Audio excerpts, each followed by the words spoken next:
الحمد لله أحمده واستعينه واستغفر واستهدي وأؤمن به ولا أكفر وأعادي من يكفر وأشهد أن لا إله إلا الله وأشهد أن محمدا عبده ورسوله الذي أرسله بالهدى ودين الحق والنور والموعظة على فترة من الرسل وقلة من العلم وضلالة من الناس وانقطاع من الزمان وذنوب من الساعة وقرب من الأجل ومن يطع الله ورسوله فقد رشد ومن يعصهما فقد غوى وفرط وضل ضلالا بعيدا أما بعد فأعوذ بالله من الشيطان الرجيم ولله على الناس حج البيت من استطاع إليه سبيلا ومن كفر فإن الله غني عن العالمين। সম্মানিত উপস্থিতি, যেহেতু হজ্জের মাস শুরু হয়ে গেছে, তো ইনশাআল্লাহ হজ সম্পর্কে আলোচনা করব। আজ হজ্জের গুরুত্ব, হজ করার যে গুরুত্ব রয়েছে সেই সম্পর্কে আলোচনা করব। প্রথমত, হজ শব্দটি আরবি, এটি সাধারণত দুটি অর্থে ব্যবহার হয়। প্রথম অর্থ হলো আল কসদ ওয়াজ জিয়ারা, কোনো কিছু দেখতে যাওয়া, অথবা যেই বিষয়টাকে সম্মান করা হয় সেই সম্মানীয় ব্যক্তি বা বস্তুকে দেখতে যাওয়া, ভিজিট করা, এটাকে হজ বলা হয় শাব্দিক অর্থে। এরপর শাব্দিক অর্থে আরেকটি অর্থ রয়েছে, সেটা হলো আল হিজ্জা শব্দ থেকে এসেছে, যার অর্থ হলো বছর। এই অর্থটি কোরআনে উল্লেখ হয়েছে। মহান রব্বুল আলামিন শুআইব আলাইহিস সালাম সম্পর্কে উল্লেখ করেছেন, আলা আন তা'জুরানি সামানিয়া হিজাজ। মুসা আলাইহিস সালামকে তিনি প্রস্তাব দিয়েছিলেন যে আমি আমার এই দুই মেয়ের কোনো এক মেয়েকে তোমার সাথে বিবাহ দেব, আর মহারানা হিসেবে তুমি 8 বছর পর্যন্ত আমার বাড়িতে কাজ করবে। 8 বছরের পারিশ্রমিকের বিনিময়ে আমার মেয়েকে, কোনো এক মেয়েকে তোমার সাথে বিবাহ দেব। তো এখানে মহান রব্বুল আলামিন যে শব্দটা ব্যবহার করেছেন হিজাজ, হিজ্জা শব্দের বহুবচন, যা হজ যে শব্দ রয়েছে সেই শব্দ থেকেই উদ্ভূত। তো সুতরাং এর অর্থ হয় 1 বছর। তবে আগের অর্থের সাথে এটারও মিল রয়েছে, যেহেতু হজটা সাধারণত প্রতি বছরে একবার আসে, বছর ঘুরে আসে, সেই হিসেবে বছরকে হজ বলা হয়। তাহলে এই দুটি অর্থে শাব্দিক অর্থে ব্যবহার হয়। এরপর পারিভাষিক অর্থে বলা হয় কসদুল মাশাইলিল মুকাদ্দাসা লিইকামাতিল মানাসিক তাআব্বুদান লিল্লাহি আযজা ওয়া জাল্লা। আল্লাহ তাআলার ইবাদতের উদ্দেশ্যে, আল্লাহ তাআলার একনিষ্ঠতার সাথে, ইখলাসের সাথে বিশেষ কিছু আহকাম পালন করার উদ্দেশ্যে বিশেষ কিছু পবিত্র ভূমিতে, বিশেষ কিছু পবিত্র স্থানে যাওয়ার নাম হজ। তাহলে কিছু আমল করার উদ্দেশ্যে বিশেষ পবিত্র কিছু ভূমিতে যাওয়াকে হজ বলা হয়। আর হজ্জের গুরুত্ব এই সম্পর্কে অনেকগুলি পয়েন্ট রয়েছে। তার মধ্যে প্রথম পয়েন্ট হলো আল্লাহ তাআলা হজ শব্দটি পবিত্র কোরআনে মোট 13 বার উল্লেখ করেছেন। হজ সংক্রান্ত বিষয়ে মোট 13 বার উল্লেখ করেছেন এই শব্দটিকে। তো একবার উল্লেখ করলেই যথেষ্ট, ওই আমলটা বান্দাদের উপর ফরজ হয়ে যায়। কিন্তু আল্লাহ তাআলা বারবার এই হজ শব্দটা উল্লেখ করার মাধ্যমে এই হজের গুরুত্ব বুঝিয়েছেন। এই সম্পর্কে মহান রব্বুল আলামিন অনেকগুলি আয়াত অবতীর্ণ করেছেন। ইন্নাস সাফা ওয়াল মারওয়াতা মিন শাআইরিল্লাহ ফামান হাজ্জাল বাইতা আও ইতামারা ফালা জুনাহা আলাইহি আইয়াতাওয়াফা বিহিমা। যে ব্যক্তি হজ করবে অথবা উমরা করবে, সে সাফা এবং মারওয়ার মাঝে তওয়াফ করলে তার এটা কোনো গুনাহের কাজ হবে না। তো এখানে মহান রব্বুল আলামিন হজ শব্দটি উল্লেখ করেছেন। এরপর মহান রব্বুল আলামিন বলেছেন আল হাজ্জু আশহুরুম মা'লুমাত ফামান ফারাদা ফীহিন্নাল হাজ্জা ফালা রাফাথা ওয়ালা ফুসুকা ওয়ালা জিদালা ফিল হজ। এই এক আয়াতে মহান রব্বুল আলামিন মোট 3 বার হজ শব্দটি উল্লেখ করেছেন। হজের নির্ধারিত কিছু সময় রয়েছে, তো এখানে মহান রব্বুল আলামিন এই আয়াতে 3 বার উল্লেখ করেছেন। এছাড়াও মহান রব্বুল আলামিন বলেছেন আজআলতুম সিকায়াতাল হাজ্জি ওয়া ইমারাতাল মাসজিদিল হারাম কামান আমানা বিল্লাহি ওয়াল ইয়াউমিল আখির ওয়া জাহাদা ফি সাবিলিল্লাহ লা ইস্তাবুনা ইনদাল্লাহ। এখানেও মহান রব্বুল আলামিন হাজ শব্দ, হাজি শব্দটা ব্যবহার করেছেন, যে হাজিদেরকে জমজম পানি পান করানো এবং বাইতুল্লাহর দেখাশোনা করা, এটা কি ওই ব্যক্তিদের সমান যে ব্যক্তিরা আল্লাহর প্রতি বিশ্বাস স্থাপন করে, পরকালের প্রতি বিশ্বাস স্থাপন করে, আল্লাহর রাস্তায় জিহাদ করে? লা ইস্তাবুনা ইনদাল্লাহ। এই দুই পক্ষ কখনোই সমান হতে পারে না। সুতরাং জমজম পানি পান করানো, এটা নিয়ে গর্ব করতো মক্কার কুরাইশরা, এবং তারা বলতো আমরা বাইতুল্লাহ দেখাশোনা করি, এটা আল্লাহর ঘর। সুতরাং তারা মুসলিমদের উপর গর্ব করত। আল্লাহ তাআলা বললেন লা ইস্তাবুনা ইনদাল্লাহ, তারা কখনোই আল্লাহ তাআলার নিকট সমান না, বরং মুমিনরা হলো, এবং যারা আল্লাহর রাস্তায় জিহাদ করে তারা হলো অত্যন্ত উত্তম আল্লাহর নিকট এবং অত্যন্ত প্রিয়। এইভাবে মহান রব্বুল আলামিন অসংখ্য আয়াতে এই হজ শব্দটি উল্লেখ করেছেন। এখান থেকেই বোঝা যায় হজের গুরুত্ব অপরিসীম। এরপর পরবর্তী যে পয়েন্টের মাধ্যমে বোঝা যায় যে হজ্জের গুরুত্ব অপরিসীম, যে স্বয়ং আল্লাহ তাআলা কোন কোন স্থানে গিয়ে হজ করতে হবে সেই স্থানগুলির কথা উল্লেখ করেছেন। প্রথমত বাইতুল্লাহ তওয়াফ করতে হয়। মহান রব্বুল আলামিন বলেছেন, জাআলাল্লাহুল কাবাতাল বাইতাল হারামা কিয়ামাল লিন্নাস। আল্লাহ তাআলা কাবা ঘরকে, যেটা হলো বাইতুল হারাম, সম্মানিত ঘর, সেই বাইতুল হারামকে, কাবা ঘরকে মহান রব্বুল আলামিন সালাত আদায় করার স্থান হিসেবে নির্ধারণ করেছেন। এছাড়াও মহান রব্বুল আলামিন উল্লেখ করেছেন এই কাবা ঘরটি কোন স্থানে অবস্থিত, কোন নগরীতে অবস্থিত। মহান রব্বুল আলামিন বলেন, ইন্না আউওয়ালা বাইতিন উযিআ লিন-নাসি লাল্লাযী বিবাক্কাতা মুবারাকাও ওয়া হুদাল লিল আলামিন। নিশ্চয়ই প্রথম গৃহ আল্লাহ তাআলার ইবাদতের জন্য যেটা নির্মাণ করা হয়েছে সেটা বাক্কা নগরীতে, অর্থাৎ মক্কার অপর শব্দে বাক্কা বলা হয়। তো মহান রব্বুল আলামিন কোন নগরীতে এই হজ করতে হবে বা তওয়াফ করতে হবে সেই স্থানগুলির কথাও পবিত্র কোরআনে উল্লেখ করেছেন। তাহলে কাবা ঘরে গিয়ে তওয়াফ করতে হয়। ওয়ালিয়াত্তাওয়াফু বিল বাইতিল আতিক, আল্লাহ তাআলার সম্মানিত গৃহে গিয়ে যেন তারা তওয়াফ করে। সেই গৃহটা কোথায় অবস্থিত, সেই গৃহের নাম কি? কাবা, এবং বাইতুল হারামও বলা হয়, এবং পাশাপাশি কোন শহরে অবস্থিত সেটাও মহান রব্বুল আলামিন পবিত্র কোরআনে উল্লেখ করেছেন। এরপর মহান রব্বুল আলামিন এখানে এই হজ্জের সাথে সম্পৃক্ত যে অনেকগুলি নিদর্শন রয়েছে এই কাবা ঘর কেন্দ্রিক, সেই নিদর্শনের কথাও উল্লেখ করেছেন। ফিহি আয়াতুম বাইয়িনাতুম মাকামু ইব্রাহিম ওয়া মান দাখালাহু কানা আমিনা ওয়ালিল্লাহি আলান নাসি হিজ্জুল বাইতি মান ইসতাতা ইলাইহি সাবিলা। এখানে মহান রব্বুল আলামিন বলেছেন এই শহরে, এই নগরীতে, এই মক্কা নগরীতে এখানে রয়েছে অসংখ্য নিদর্শন, আল্লাহ তাআলার অসংখ্য নিদর্শন। এবং মাকাম ইব্রাহিম আলাইহিস সালাম যেই পাথরটির উপর দাঁড়িয়ে কাবাঘর নির্মাণ করেছিলেন সেই মাকামে ইব্রাহিমও এখানে রয়েছে। তাহলে যে সকল নিদর্শন রয়েছে সেই নিদর্শনের অন্যতম একটি নিদর্শন হলো মাকামে ইব্রাহিম। এই মাকামে ইব্রাহিম এখানেও কিন্তু হজ করতে গেলে, উমরা করতে গেলে এখানেও কিন্তু তওয়াফ করার পর, বাইতুল্লাহ 7 বার তওয়াফ করার পর এর পিছনে সালাত আদায় করতে হয়, 2 রাকাত সালাত আদায় করতে হয়। মহান রব্বুল আলামিন বলেছেন, ওয়াত্তাখিযু মিন মাকামি ইব্রাহিমা মুসাল্লা, তোমরা ইব্রাহিম আলাইহিস সালামের এই মাকামটাকে সালাত আদায় করার স্থান হিসেবে গ্রহণ করো। তাহলে এই হজ কেন্দ্রিক যে সকল আহকাম রয়েছে, যে সকল পবিত্র স্থান রয়েছে, নিদর্শন রয়েছে, সেগুলি মহান রব্বুল আলামিন পবিত্র কোরআনে বর্ণনা করেছেন। তার মধ্যে অন্যতম হলো মাকামে ইব্রাহিম। এরপর এখানে যে নিদর্শন রয়েছে তার মধ্যে অন্যতম হলো হাজরে আসওয়াদ। হাজরে আসওয়াদের নাম সরাসরি উল্লেখ না থাকলেও এখানে ইঙ্গিত রয়েছে। মহান রব্বুল আলামিন বলেছেন, ফিহি আয়াতুম বাইয়িনাত, এখানে রয়েছে অসংখ্য অগণিত নিদর্শন। মহান রব্বুল আলামিন বহুবচন শব্দ ব্যবহার করেছেন। সেই অসংখ্য অগণিত নিদর্শনের অন্যতম হলো হাজরে আসওয়াদ। হাজরে আসওয়াদ এখানে আমাদেরকে তওয়াফ করার সময় চুমু দিতে হয়। চুমু দিতে সক্ষম না হলে স্পর্শ করতে হয়। স্পর্শ করতে সক্ষম না হলে লাঠি দিয়ে স্পর্শ করতে হয়। লাঠি দিয়ে স্পর্শ করতে সক্ষম না হলে ইশারা করতে হয়। তো এই যে হাজরে আসওয়াদ, এই হাজরে আসওয়াদ এটা আল্লাহ তাআলার অন্যতম একটা নিদর্শন। এই নিদর্শন সম্পর্কে রাসূল সাল্লাল্লাহু আলাইহি ওয়াসাল্লাম বলেছেন,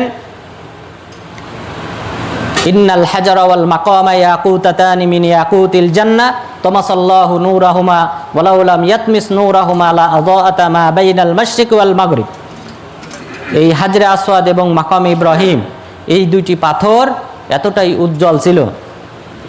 উজ্জ্বল ছিল, আল্লাহ তাআলা তাদের এই উজ্জ্বলতা নিভিয়ে দিয়েছেন। লাউ লাম ইয়াতমিস লা আযাআত মা বাইনাল মাশরিক ওয়াল মাগরিব। আল্লাহ তাআলা তাদের নূর যদি নিভিয়ে না দিতেন তাহলে পৃথিবীর পূর্বাঞ্চল থেকে নিয়ে পশ্চিমাঞ্চল পর্যন্ত আলোকময় করে তুলত। তাহলে এত গুরুত্বপূর্ণ দুটি নিদর্শন, যে নিদর্শনগুলি এই দুটি পাথর প্রকৃতপক্ষে এসেছে জান্নাত থেকে। রাসূল সাল্লাল্লাহু আলাইহি ওয়াসাল্লাম হাজরে আসওয়াদ সম্পর্কে বলেছেন, আশাদ্দু বায়াদাম মিনাল লাবান ফাসাওয়াদাতহু খাতায়া বানি আদম। এই হাজরে আসওয়াদটি এটি প্রকৃতপক্ষে ছিল দুধের চেয়েও বেশি সাদা, কিন্তু মানুষের পাপ এটাকে কালো করে ফেলেছে। ইবনু মুহিব আত-তাবারি রাহিমাহুল্লাহ তিনি বলেছেন, মানুষের পাপের প্রভাব যদি হয় পাথরের উপর এতটা গভীর, তাহলে মানুষের হৃদয় কতটা না কালো মলিন হয়ে গেছে তাদের পাপের কারণে। তাহলে পাপের প্রভাব হৃদয়ের উপর, আমাদের অন্তরের উপর আরও বেশি, আমাদের অন্তরকে কালো করে ফেলে। যেমন হাদিসে উল্লেখ করা হয়েছে যে এটাকে এমনভাবে কালো করে ফেলে যে সেখানে আর কোনো ভালো উপদেশ, আর কোনো কিছু সেখানে প্রবেশ করে না।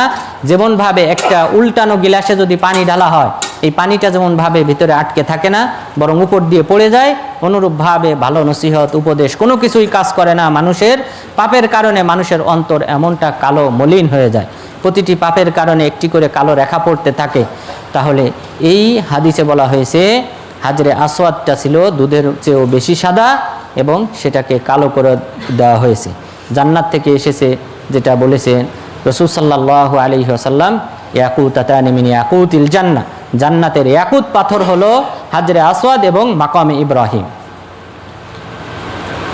এরপর এই যে হাজরে আসওয়াদ, এই সম্পর্কে রাসূল সাল্লাল্লাহু আলাইহি ওয়াসাল্লাম আরও বলেছেন, ইন্না লিহাদাল হাজারি লিসানান ওয়া শাফাতাইন ইয়াশহাদু লিমান ইসতালামাহু ইয়াউমাল কিয়ামা। এই হাজরে আসওয়াদের কিয়ামত দিবসে একটি ঠোঁট থাকবে, দুটি ঠোঁট থাকবে, জবান থাকবে, এবং যে ব্যক্তি তাকে স্পর্শ করবে সেই ব্যক্তির সপক্ষে কিয়ামত দিবসে সাক্ষ্য প্রদান করবে। সুতরাং এটা হলো বিরাট একটা নিদর্শন, আল্লাহ তাআলার নিদর্শন। সেই নিদর্শন রয়েছে এই মক্কা নগরীতে বাইতুল্লাহর সাথে, ফিহি আয়াতুম বাইয়িনাত, নিশ্চয়ই এখানে রয়েছে স্পষ্ট নিদর্শনাবলী। এই স্পষ্ট নিদর্শনাবলীর অন্যতম আরেকটি হলো বিইরে জমজম, জমজম কূপ। এই জমজম কূপ শব্দটি নাম উল্লেখ হয় নাই, কিন্তু মহান রব্বুল আলামিন ইঙ্গিতে উল্লেখ করেছেন। যেমন আমরা আগেই আয়াতটি তেলাওয়াত করেছি, আজআলতুম সিকায়াতাল হাজ্জি ওয়া ইমারাতাল মসজিদিল হারাম কামান আমানা বিল্লাহি ওয়াল ইয়াউমিল আখির, যে তোমরা কি হাজিদেরকে এই জমজম পানি পান করানোটাকে মনে করো এবং পাশাপাশি বাইতুল্লাহর দেখাশোনাটাকে তোমরা কি মনে করো সেই ব্যক্তিদের মতো যে ব্যক্তিরা আল্লাহর রাস্তায় জিহাদ করে, যারা আল্লাহর প্রতি ঈমান এনেছে, পরকালের প্রতি বিশ্বাস স্থাপন করেছে, লা ইয়াস্তাবুনা ইনদাল্লাহ, তারা কখনোই আল্লাহর নিকট সমান না। এখানে মহান রব্বুল আলামিন এই জমজম হাজিদেরকে যে জমজম পানি পান করাতো মক্কার মুশরিকরা, তারা সেটা দিয়ে যখন গর্ববোধ করেছে, সিকায়াতুল হাজ, হাজিকে পানি পান করানো, সেই পানিটা ছিল প্রকৃতপক্ষে জমজম পানি। সুতরাং এখানে আল্লাহ তাআলা এই জমজমের নাম উল্লেখ না করলেও এখানে আল্লাহ তাআলা তার দিকে ইঙ্গিত করেছেন এবং স্পষ্টভাবেই ইঙ্গিত করেছেন। আর এই জমজম পানি এটা হলো পৃথিবীর শ্রেষ্ঠতম পানি এবং এটা হলো বরকতময়। আবু যর রাদিয়াল্লাহু আনহু যখন ঈমান আনয়ন করার জন্যে মক্কাতে আসলেন, তিনি আসার পূর্বে তার ছোট ভাইকে পাঠিয়েছিলেন যিনি ছিলেন কবি। তিনি বললেন, তুমি যাও দেখো তিনি যদি প্রকৃতপক্ষে কবি হন, তিনি যদি পাগল হন, তাহলে এটা তুমি সহজেই বুঝতে পারবে। তিনি আসলেন, মক্কায় আসার পর রাসূল সাল্লাল্লাহু আলাইহি ওয়াসাল্লামের সাথে কথা বললেন। কথা বলার পর যখন গিফার বংশে ফিরে গেলেন, আবু যর রাদিয়াল্লাহু আনহু জিজ্ঞাসা করলেন, তখন তিনি তেমন কোনো বর্ণনা দিতে পারেন নাই যে আসলে তিনি কি নবী নাকি তিনি কবি, এটা তিনি স্পষ্টভাবে বর্ণনা দিতে পারেন নাই। তখন তিনি নিজে ছুটে আসলেন। আসার পর মক্কায় 30 দিন পর্যন্ত অবস্থান করলেন। 30 দিন পর্যন্ত অবস্থান করার পর তিনি সেখানে 30তম দিনে রাসূল সাল্লাল্লাহু আলাইহি ওয়াসাল্লামের সাক্ষাৎ পান। রাসূল সাল্লাল্লাহু আলাইহি ওয়াসাল্লাম তাকে জিজ্ঞাসা করলেন, ফামান কানা ইউতইমুক, এই 30 দিন পর্যন্ত এখানে তোমাকে কে খাবার দিত? তখন তিনি বললেন, মা কানা লি তুআমুন ইল্লা মাউ জামজাম ফাসামিনতু হাত্তা তাকাসসারাত উকানু বাতনি ওয়ালা আজিদু ফি কাবিদি সুখফাতা জুর, যে আমার এখানে কোনো প্রকার খাবার ছিল না জমজম পানি ব্যতীত।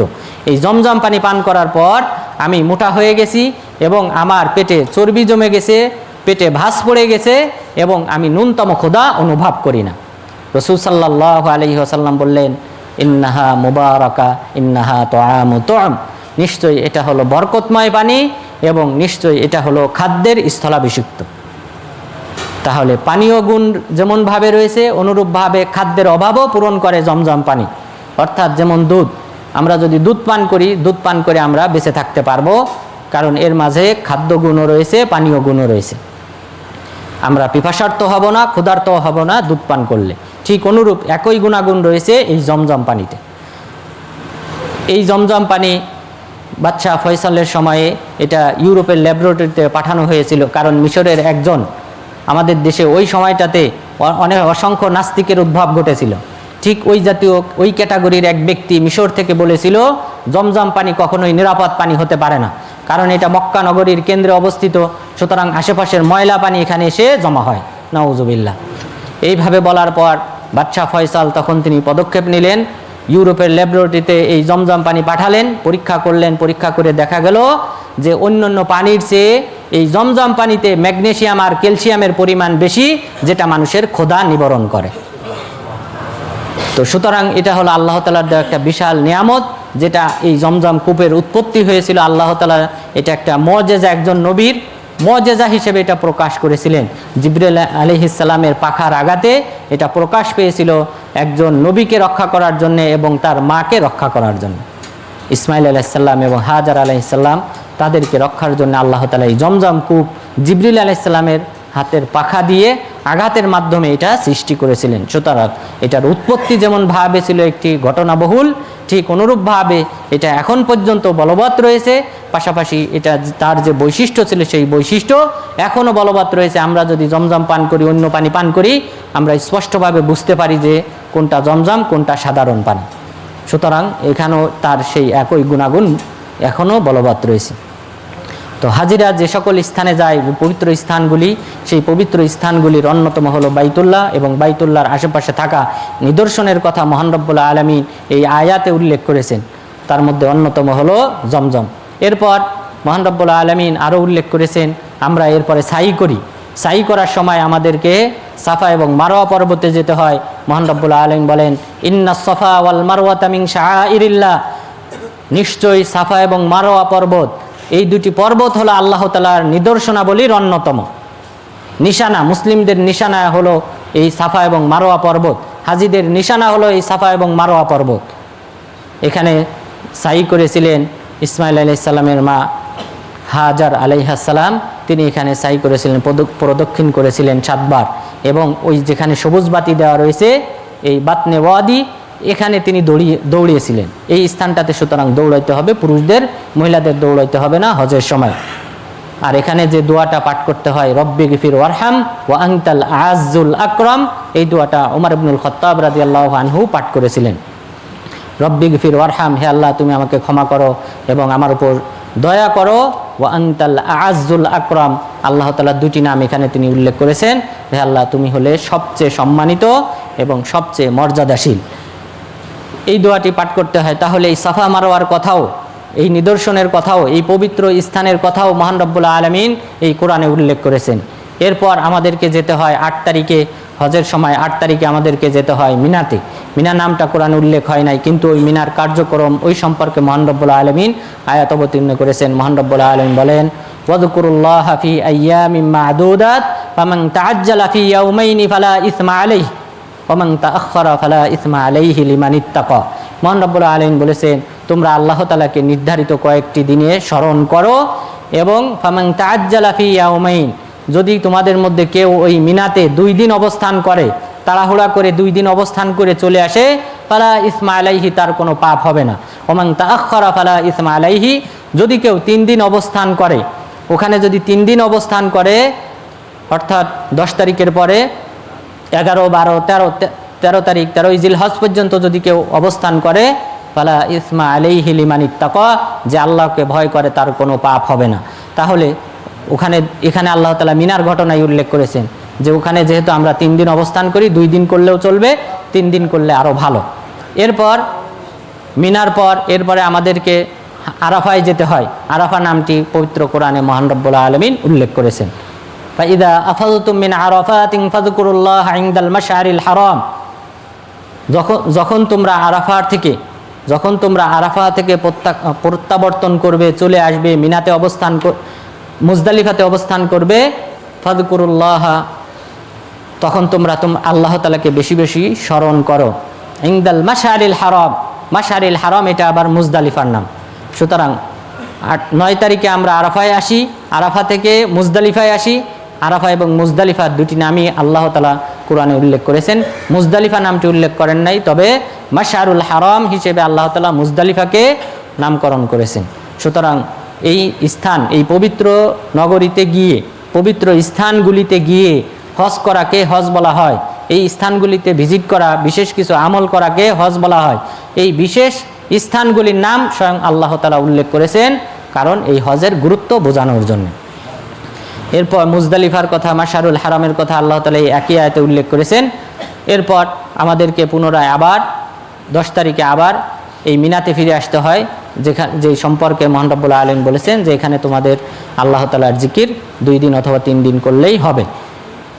তো এইভাবে অধিকাংশ স্থানগুলির কথা মহান রব্বুল আলামিন উল্লেখ করেছেন। পাশাপাশি যে সকল আমল করতে হয়, এই হজ্জের যে সকল মেইন আমল রয়েছে সেই মেইন আমলগুলির কথাও মহান রব্বুল আলামিন উল্লেখ করেছেন।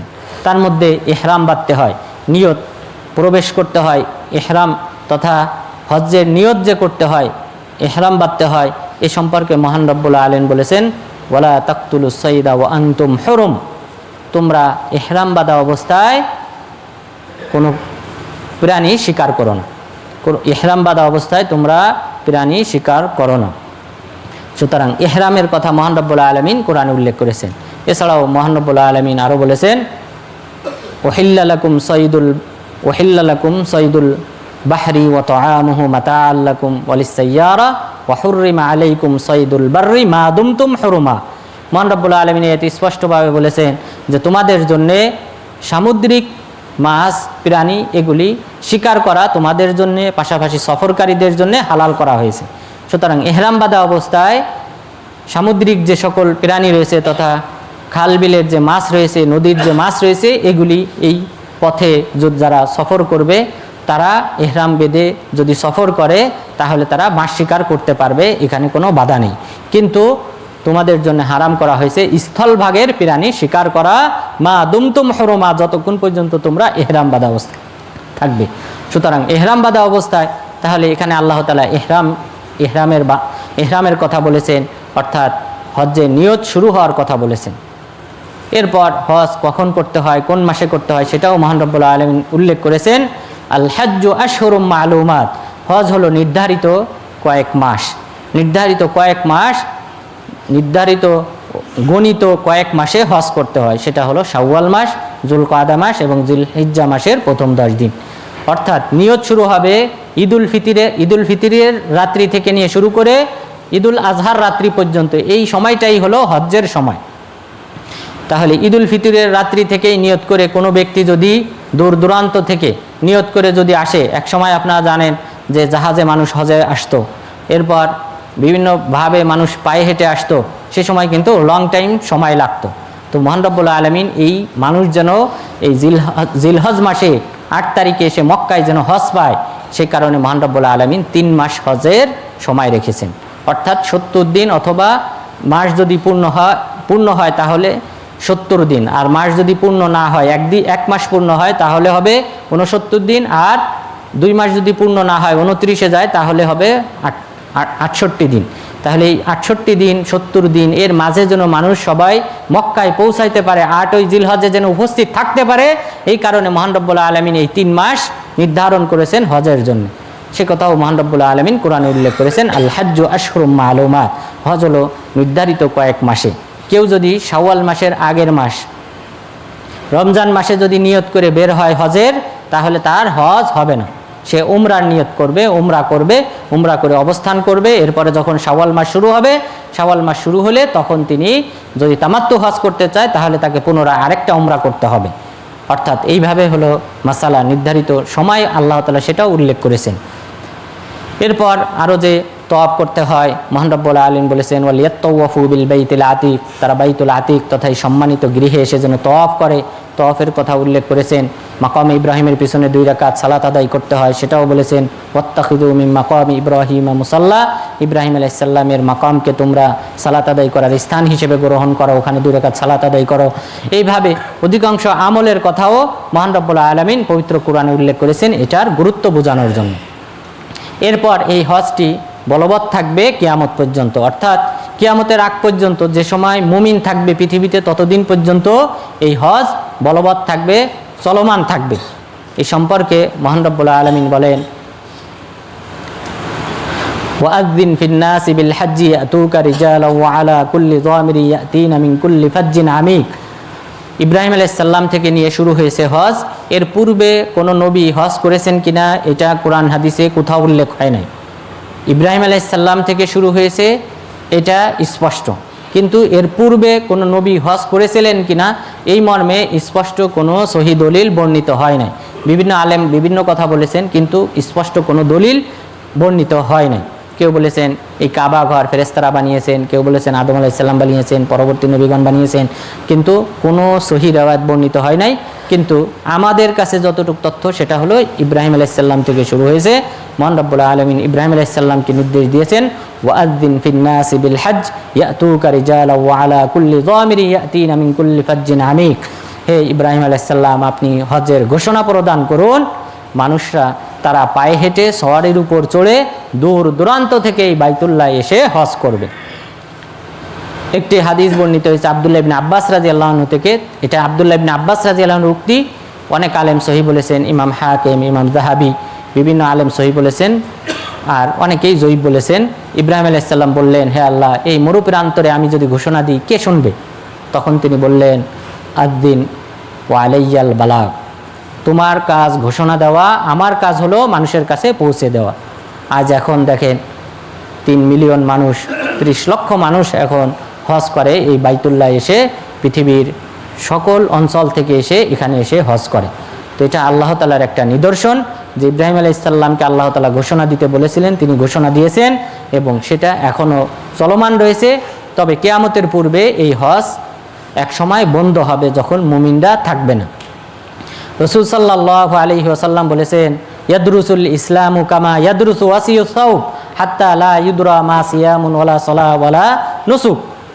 যেমন একটা সময় আসবে মানুষ জানবে না কাকে সালাত বলে, কাকে সিয়াম বলে, কাকে যাকাত বলে, কাকে হজ বলে। তাহলে চিন্তা করেন মানুষ কত জাহেল হয়ে যাবে। মানুষ এক সময় এই ধর্ম সম্পর্কে এতটাই অজ্ঞ হবে যে কিভাবে নামাজ আদায় করতে হয় তা জানবে না, কখন রমজান মাস আসে, কখন সিয়াম পালন করতে হয় সেটা জানবে না, এরপর যাকাত দিতে হয় বছরে একবার, সে কথাও তারা মানুষ জানবে না, এবং পাশাপাশি হজ করতে হবে, হজটাও যে আল্লাহ তাআলার দেওয়া একটা বিধান ফরজ সেটাও তারা জানবে না। তো যখন এমন মানুষ তৈরি হবে তখন তো বাইতুল্লাহরও প্রয়োজন নেই।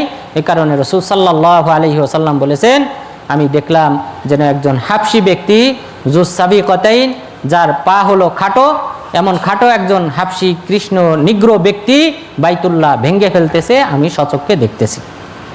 তো আল্লাহ তাআলা তাকে দেখিয়েছিলেন যে এইভাবে এমন একজন ব্যক্তি বাইতুল্লাহ ভেঙে ফেলবে। তো যখন ইমানদার থাকবে না, মানুষ হজ কাকে বলে বুঝবে না, তখন বাইতুল্লাহ গুরুত্ব মানুষ জানবে না, তখন তো আর বাইতুল্লাহ থাকারও কোনো প্রয়োজন হবে না। যেমন খারাপ মানুষের কারণে এক সময় এমন মানুষ খারাপ হয়ে যাবে, ইমানদার থাকবে না, আল্লাহ তাআলা মানুষের অন্তর থেকে কোরআন তুলে নেবেন, এবং প্রতিটি মুসহাফ, এই যে কিতাব আকারে লেখা, এই কিতাব থেকেও হঠাৎ এক রাতের মাঝে মানুষের অন্তর থেকে, পাশাপাশি এই কিতাব থেকেও আল্লাহ তাআলা কোরআনের হরফগুলি তুলে নেবেন। অর্থাৎ মানুষ এমন দিন থেকে এতটা দূরে সরে যাবে যে সময় আর কোরআনেরও প্রয়োজন হবে না, বাইতুল্লাহর প্রয়োজন হবে না, বাইতুল্লাহ ভেঙে ফেলা হবে। রাসূল সাল্লাল্লাহু আলাইহি ওয়াসাল্লাম বলেছেন, ইস্তামতিউ বিহাদাল বাইত